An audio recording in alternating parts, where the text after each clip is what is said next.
kasih karunia dan damai sejahtera dari Tuhan Allah Bapa kita dan dari anaknya Tuhan Yesus Kristus menyertai kamu.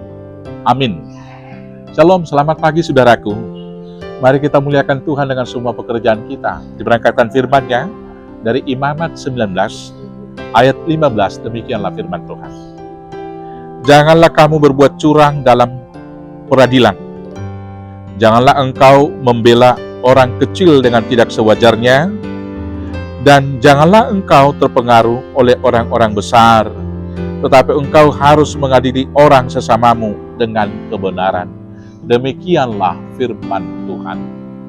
Saudaraku yang terkasih dalam Yesus Kristus, kita sebagai umat dan orang percaya, ketika kita diperhadapkan untuk menimbang keadilan akan perkara satu orang atau dua orang teman kita yang berselisih, di manakah kita berdiri dan bagaimana kita menyikapinya?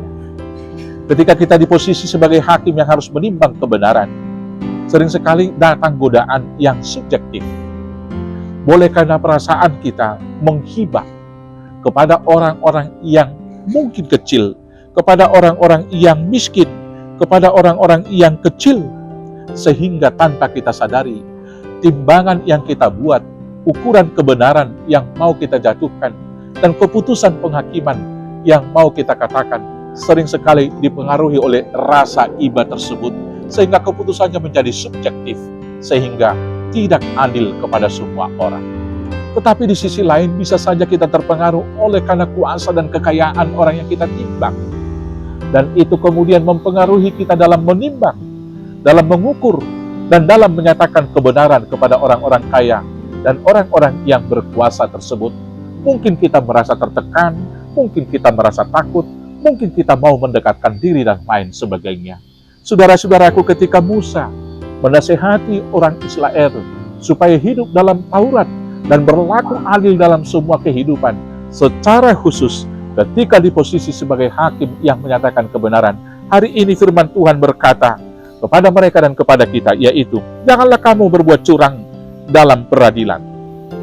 Janganlah engkau membela orang kecil dengan tidak sewajarnya, dan janganlah engkau terpengaruh oleh orang-orang besar, tetapi engkau harus mengadili orang sesamamu dengan kebenaran. Saudaraku, jangan membela orang kecil dengan tidak sewajarnya karena perasaan iba.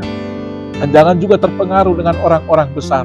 Tetapi dasar ukurannya bukan perasaan, bukan kedekatan personal, bukan karena ingin disanjung dan lain sebagainya. Tapi dasar kebenarannya adalah firman Tuhan, yaitu kebenaran. Berangkat dari kebenaran itu, biarlah kebenaran itu sendiri yang menimbang, mengadili, dan menyatakan mana yang salah dan mana yang benar di antara orang yang berperkara tersebut. Maka dengan demikian kita mau dikatakan, untuk mengadili seseorang, biarlah kebenaran Tuhan yang kita bawa, supaya pedang yang bermata dua itu boleh menebas kesalahan itu sebagai kesalahan, dan membela kebenaran itu dengan kebenaran Tuhan. Dengan demikianlah kita adil dalam hukum, adil dalam bertindak, dan adil dalam menyaksikan kebenaran. Selamat menyaksikan kebenaran di dalam dasar kebenaran firman Tuhan. Tuhan Yesus memberkati. Amin. Kita bersatu di dalam doa.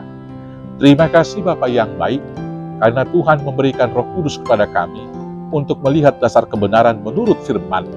Maka biarlah ketika kami diperhadapkan harus menimbang perkara saudara kami menimbang perkara mereka di atas kebenaran firman Tuhan, agar firman-Mu yang menimbang dan menetapkan mana yang benar dan mana yang salah, sehingga nama-Mu yang dipermuliakan dan ditakuti oleh semua orang. Terima kasih Bapa. Inilah doa kami naikkan hanya dalam nama Yesus Kristus Tuhan kami. Amin. Selamat beraktivitas, Tuhan Yesus memberkati. Horas, horas, horas.